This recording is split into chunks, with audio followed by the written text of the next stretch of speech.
Қазақ халқының жыл санауында біз біле бермейтін болжам мен жорамалдар өте көп.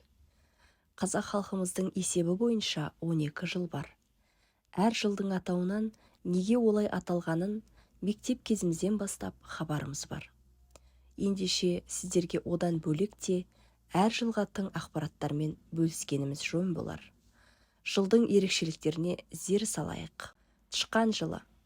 Береке мен ырыстың, татулық пен тыныштықтың жылы.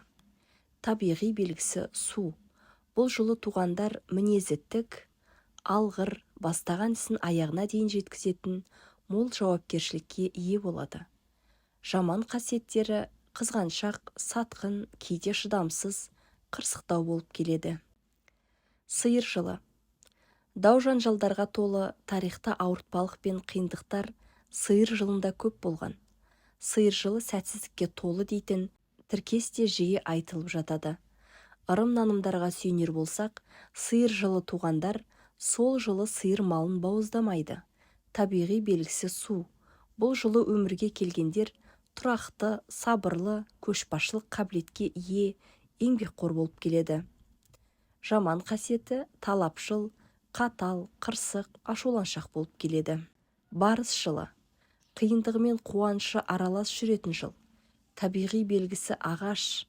Барыс жылғылар өте мықты, қажырлы, шынайы, жомарт болып келеді. Жаман қасиеті тынымсыз, өз басын ойлап қалған, өзімшілдеу. Қоян жылы. Қазақ халқында қоян жылы көбіне аштық, жұт, бейнетпен есте қалған. Стихиясы ағаш. Адамдары өте мейірімді, кешірімді, адал болып келеді. Кемшілігі тым ерке, жалқаулау болып келеді. Ұлу жылы. Өте жайлы, жұмсақ жыл болып келеді. Стихиялық белгісі ағаш, бейбіт өмірді сүйетін, жайлы, тыныштықты жаны қалайтын, ақылды да зерек адамдар осы жылы туады деседі. Кемшілігі тез ренжігіш, қырсықтау келеді. Жылан жылы. Қазақта жылан жылы жылыс болды дейтін мәтел бар.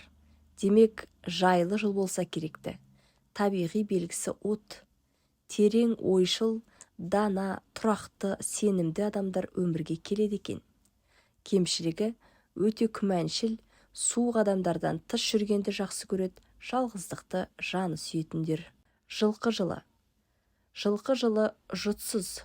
Бұл қазақтың жылқы жылына жасаған тұжырымы. Тарихқа көз салсақ, жалпы жылқы жылы жұтсыз, еліміз үшін жайлы болған. Қазақ халқы 4 түліктің ішінде жылқы малын ерекше қадір тұтқан.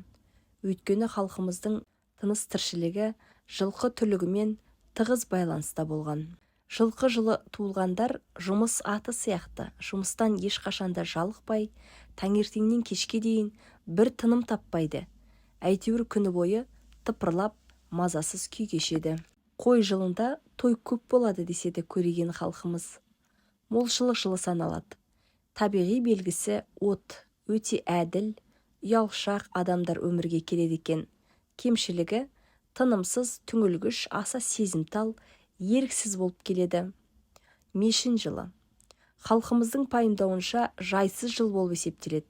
Стихиясы металл, аңғарымпаз, икемді, бәсекеге қабілетті, сыпайы адамдар осы жылы туылады екен. Кемшілігі тым тәкаппар, өзінің қамын ойлайтын күмәншіл адамдар болады. Тауық жылы. Бұл жылда ауыр жылдардың қатарына жатады екен.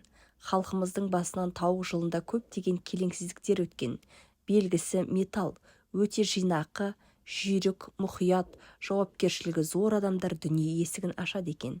Кемшілігі өте қызғаншақ, өзіне ғана сенетін болады. Ит жылы. Ит жылы ауыртпалықты артқа тастайтын болған. Өте жеңіл және сәтті жылдардың қатарына кіреді. Стихиясы металл, қарапайым, адал, сезімтал да салмақты адамдар өмірге келеді екен. Кемшілігі еріншек, суық, дөрекі болып келеді. Доңыз жылы. Өте жайлы жыл болады екен. Стихиясы су. Өте адал, шынайы, салмақты да ақылды болып келеді. Кемшілігі біреуге тәуелді, аңғал, сенішті қасиеттері басымырақ.